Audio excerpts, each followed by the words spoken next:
I was gonna ask him, but I just kept like, all of this money, how is he gonna fight inflation? It's like all this construction. I mean, it's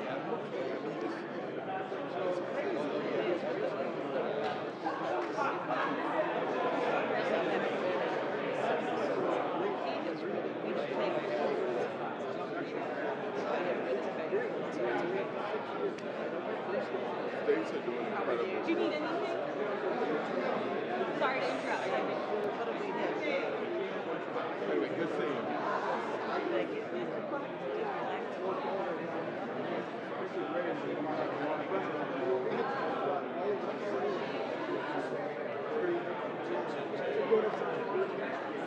So it's great.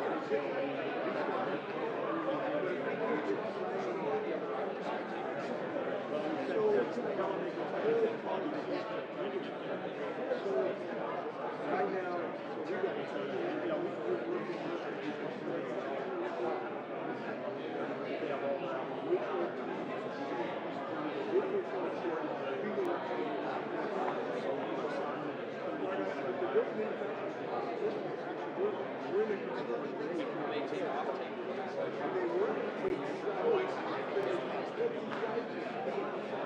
Hi, I'm Brandon. Well, you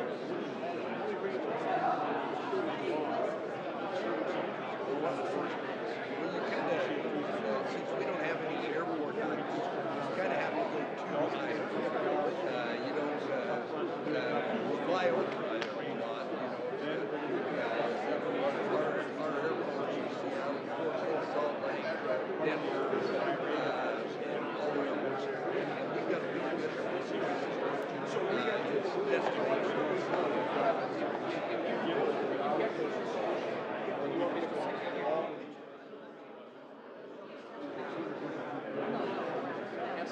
in the house.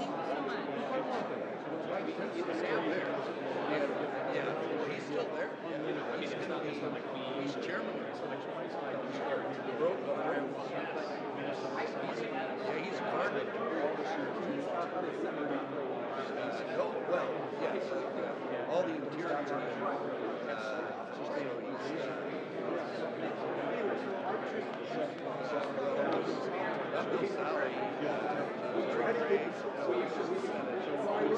Do you have my,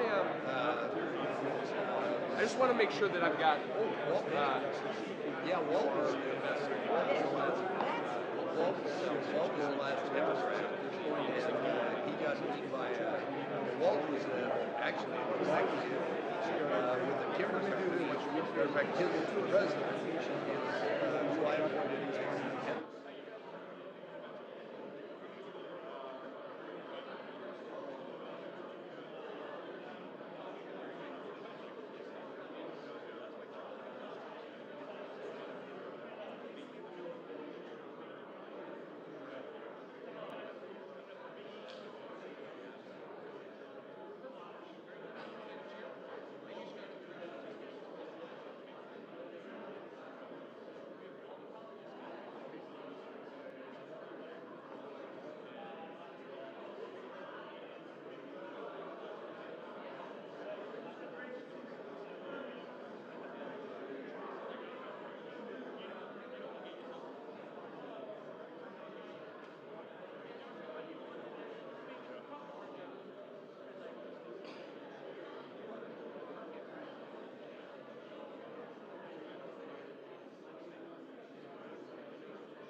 Please take your seats and silence your cell phones. The program will begin shortly.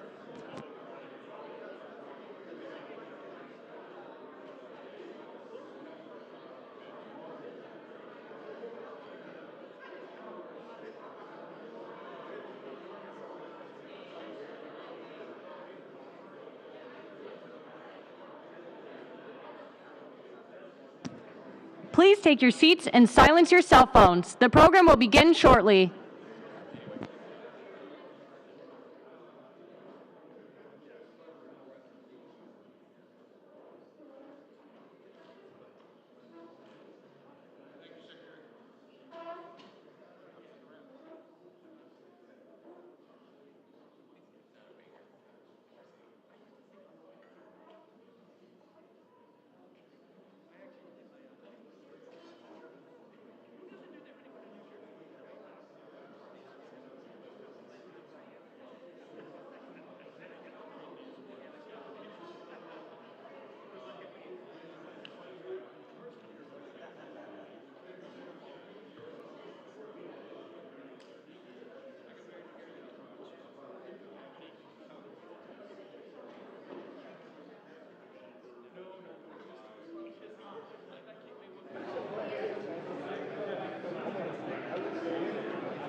1 2 1 2.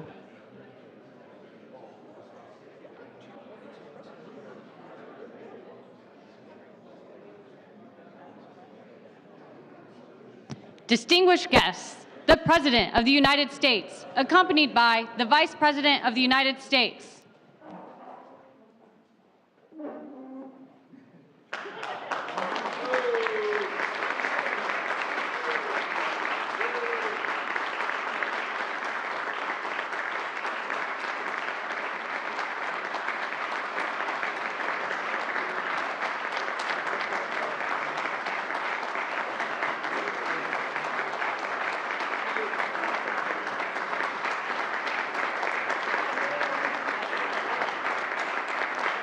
Please, sit down. I told Governor Murphy once, every time I hear the President of the United States, I look around and say, where the hell is he? He's coming. Anyway, it's great to see you all. Sorry to keep you waiting. Look, I think we have a lot to cover, and quite frankly, I think the success for all of us, Democrats and Republicans, is in part going to be measured by not what else we get done or pass, but whether we're able to implement what we've already done. I know it's a problem having to deal with all the money we're sending you. I understand that, but you all think I'm kidding. I think it is part of a problem. Anyway, what I'm going to do is I'm going to be quiet, right? I'm going to turn it over to you. Thank you, Mr. President. Eventually, I'm going to say something to you. Okay? Good to see you, Governor Cox. Well, thank you so much, Mr. President, and welcome, governors, to the White House again this year. It's my honor to welcome you all again, and as you all know, the Biden-Harris administration has been focused on really laying out a strong, resilient economic recovery, and one that is also inclusive, an economy where work is rewarded, where equal pay isn't optimal, and our small businesses continue to flourish and remain the backbone of our economy. And last year when we came together, we talked about how we hit the ground running. And today, I'm excited to bring us together again to report on the progress that we've made to date. But before we get started with the President and the Vice President, I wanted to turn it over to NGA's Vice Chair, Spencer Cox, from the state of Utah. Spencer? Thank you very much, Mr. President, Madam Vice President. Thank you for hosting us again. We're excited to be back in the White House with you. We're grateful for all the work that's been done. You may know this. We just spent some time with your cabinet members and some of your senior advisors. They were incredibly helpful. We thank them. I just want to thank you, Mr. President, for your sacrifice and the sacrifice of your family in serving our country. As chief executives, we understand a little bit the pressure that you face, the long nights, the hard days, the big decisions that you have to make, and we honor and respect your service to our country. I will just remind you that you are in a room full of my wife said I can't use my farm words, so the Get Stuff Done caucus. Governors get stuff done. I know we've heard you refer to Mitch as the hurry the hell up to get stuff done. So we are partners with you in getting that stuff done, and we look forward to working closely with you. Thank you, Mr. President. Thanks, Gov.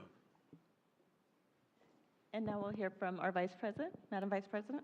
Thank you. Good morning to all of you, and thank you for your work. As the President has said, ours together is a partnership for the benefit of the American people. And having a background as a state Attorney General, I have some sense of the work that you all do every day in terms of meeting the needs of the diversity of your state, implementing policy in a way that actually hits the ground and has meaning and a direct impact on the families and in the individuals who you serve. So I thank you for your work.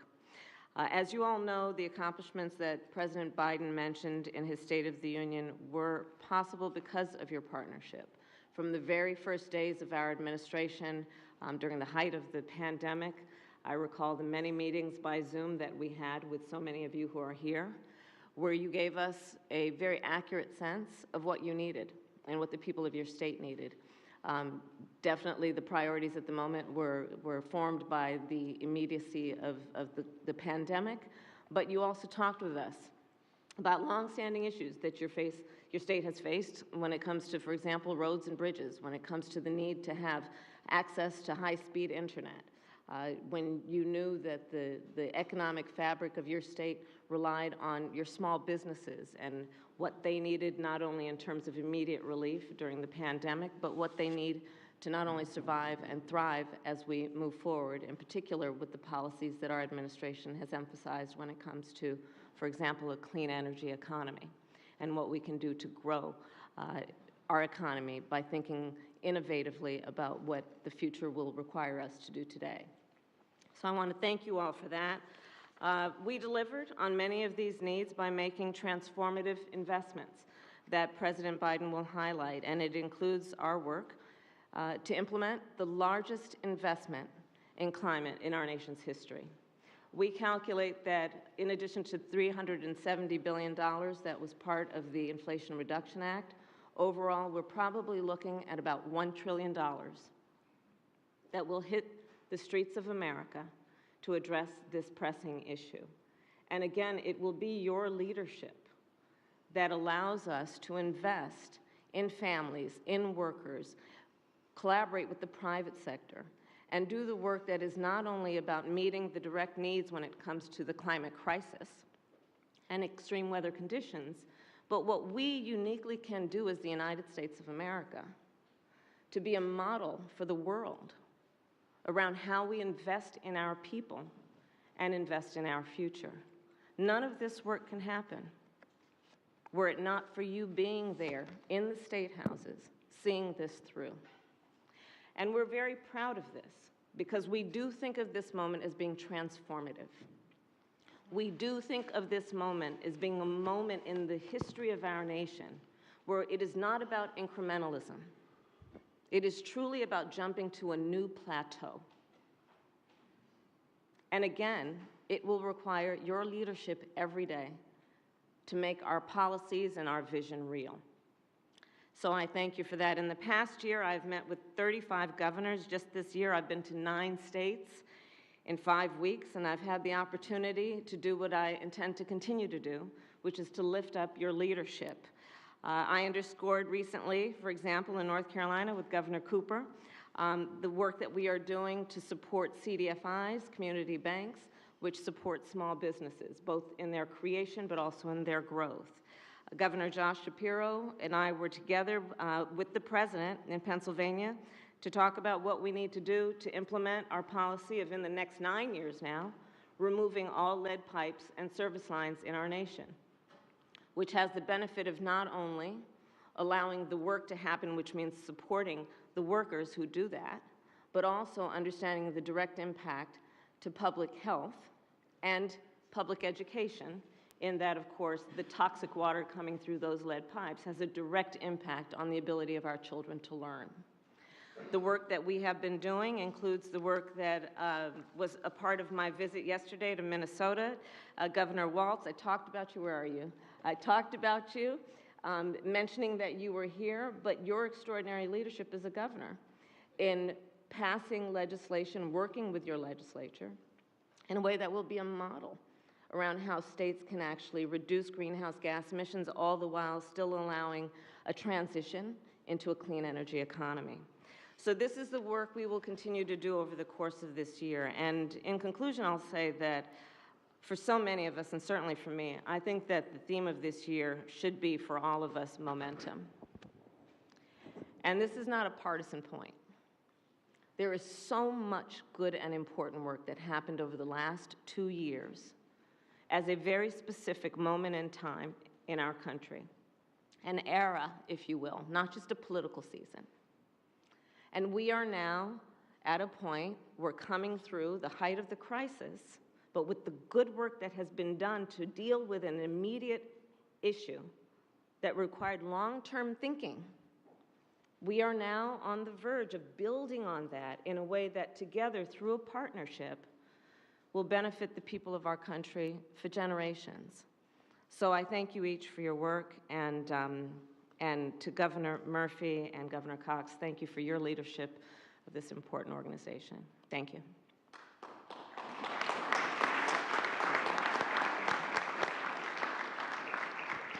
And I'd now like to turn it over to the Chair of NGA, Governor Murphy from New Jersey. Thank you, Julie. Mr. President, Madam Vice President, I echo Governor Cox's humility and honor with which we come this morning. Thank you so much for hosting us so graciously.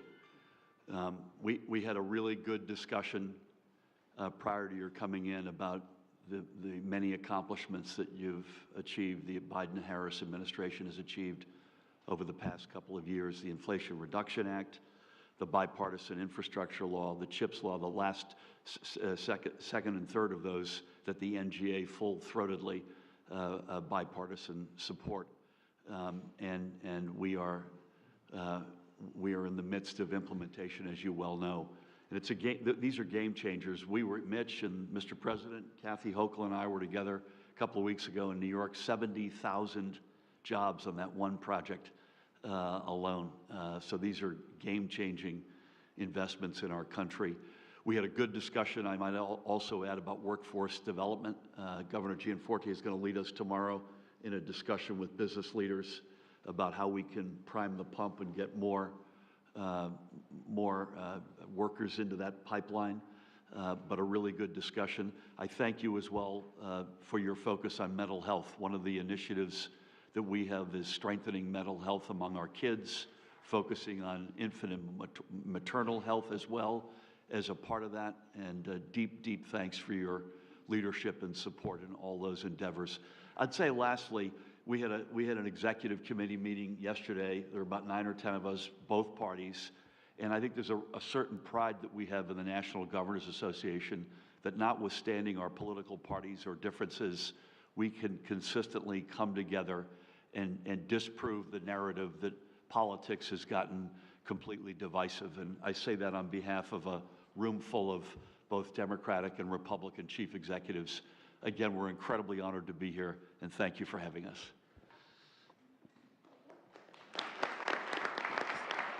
Thanks, Bill. Gov, thanks. And, you know, we're honored to have you all. You guys make the trains run on time, figuratively speaking. Without you, none of this works. I mean, I really mean it. None of it works. And one of the things we have to do this year is we have, in a sense, almost too much to work with, because we got a lot we got to get done that we've already passed. And not even talking about new legislation, just what has already been passed. And you know, I know a lot of folks like to, and both our parties and the talking heads like to say there's not bipartisanship. 75% of what we did would not have happened without flat bipartisan.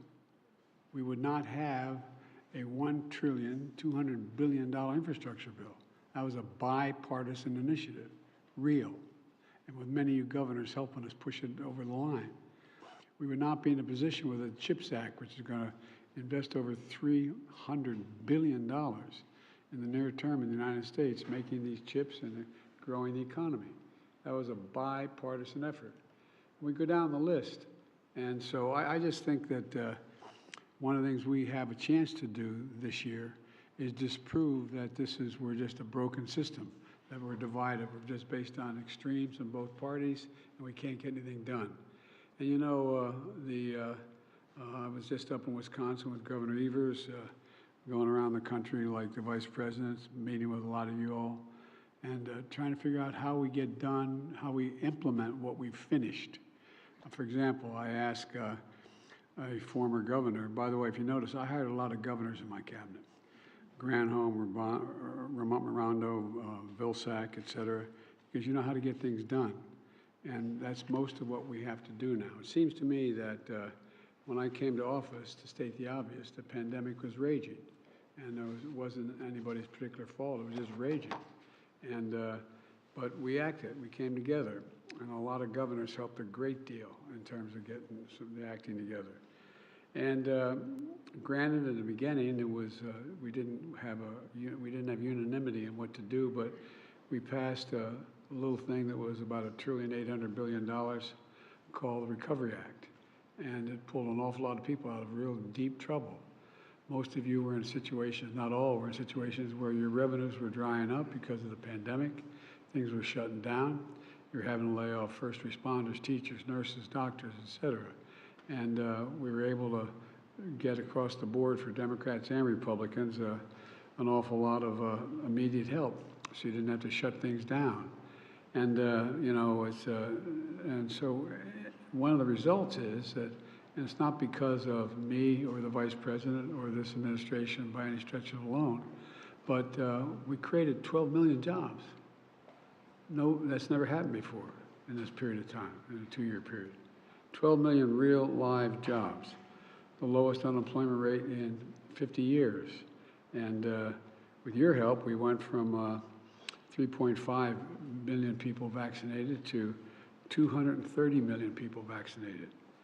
And you know, I know, like I knew, like you did, that strengthening the state of local governments was the key to our recovery. And I'm not being, it's not hyperbole, it's a fact. That's how it has to work. When I came to office, half of you were planning painful cuts. Your revenues are projected to be reduced by 3%. Well, you know, that's why we spent $350 billion for the first time in history, and for every state, city, county, you shore up your budgets, your painful layoffs.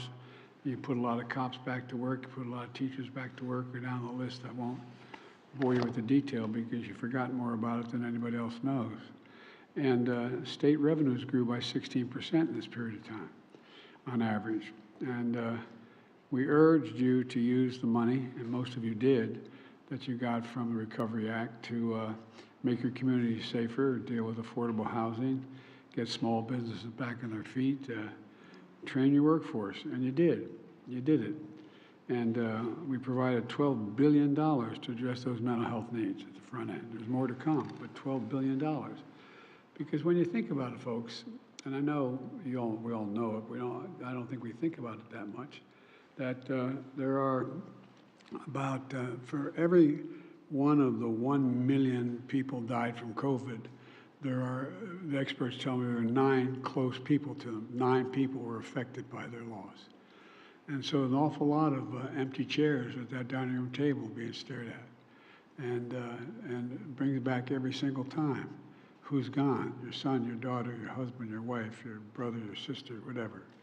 And so well, one of the things we did was, and it was Governor Murphy's prodding, to move in a significant way to deal with the mental health problems, and they're real.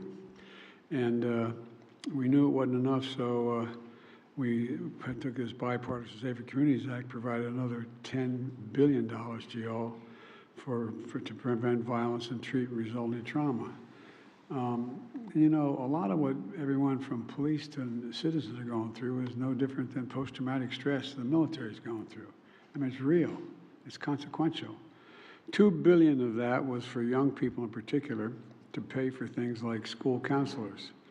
And under our unity agenda in the State of the Union, I call us a surge of resources to deal with the fentanyl epidemic. We've seized over 23,000 pounds of fentanyl. But thousands of Americans are dying every day from fentanyl. And but we have just in the last several months. And look, folks, we also have to rebuild the country. And, you know, whether the infrastructure law was with Andy Beshear and Governor DeWine, I don't know where Governor DeWine is. I'm sure you're here somewhere. I just don't see it. You know, there's a little bridge across the Ohio River. You know, it's only going to cost about $1.7 billion to do it, but it's 60 years old, and it's more commerce goes across that bridge than you can imagine. It's you know, anyway, without going on, you all know the detail, but the end result is, in a bipartisan way, the governors and the senators of both states got together. We're building a new bridge and fixing the one that's there, but it's consequential. It's the second most productive bridge in terms of product that goes across the bridge of any in America. And you know, we've seen some spirited debate, but the point of this is we were able to do all this and still cut the deficit by $1.7 trillion the last 2 years, the largest deficit reduction in history. and you may have, we had somewhat of a debate on the State of the Union. But I was glad to see everybody says we're not going to cut Social Security and Medicare. I noticed that happen, but I hope that's true, but that's what we, anyway, look, one of the things that we're going to have to focus on is that we want to take, there sounds like there's some discussion to take defense spending off the table, so we can't discuss that. And if you do that, you're left to cut nothing much but programs. But, you know, we can cut an awful lot by just doing what we already passed. You know, the fact is that I know a lot of you aren't that crazy about the legislation we passed that allows Medicare to negotiate for drug prices. Well, guess what? That's going to reduce the federal debt. That's going to reduce the federal debt billions of dollars. $247 billion reduction in the debt by doing it, and it's going to reduce the prices. Why? Because Medicare had to pay, going to have to pay $240 billion less, and people are going to get the drugs they need that they can afford. So it's not that we're in a position we're saying we're not going to cut the deficit. There's an example: $250 billion. So that's not bad for a start. But my point is this. I believe we can be fiscally responsible without threatening our country or dealing with any chaos. You know, 25% of the entire national debt that was accumulated over 200 years occurred over the previous 4 years. It increased the national debt over 200 years of accumulated debt by 25% the previous 4 years before I came into office. And and now there's talk, and I don't think it's going to happen. I don't think my colleagues are really serious about it. I hope they're not, about holding the debt hostage to cuts they want to make in certain things that I may or may not want to make. And we've never reneged down our debt. Our credit has been good for well over 200 years, not one single time. But remember, this debt we're talking about is accumulated over 200 years. It didn't occur in the last little bit. Now, granted, it went up by a quarter 4 years ago, but so there's a lot we can do. I think that we're going to pay our bills. Look, now you've gotten a historic amount of legislation passed, and I'll end this by saying that, as all of you know, it doesn't stop here. I think we have to finish the job. For example, when we were debating whether or not to cut the cost of prescription drugs for those on Medicare. Well, I thought we should do it across the board. Why should the 220,000 kids who need insulin and are young kids, why should they pay $400, $500 a month when now seniors are only going to pay $35 a month? By the way, it costs $10 to make that insulin. Package it another $3. And so, listen, I think there's a lot we can do. I hope we can get together to finish the job on some of the things we have to do. A lot more to do, a lot more to say, but I'm anxious to hear from all of you. So, as my mother would say, I'm going to hush up and turn it back to Julie, and you tell me what we're doing. Great. Thank you so much, Mr. President. And at this point, we'll ask press to leave the room and get into our Q&A. I also want to take this opportunity to thank Bill McBride and the National Governors Association and your entire team for the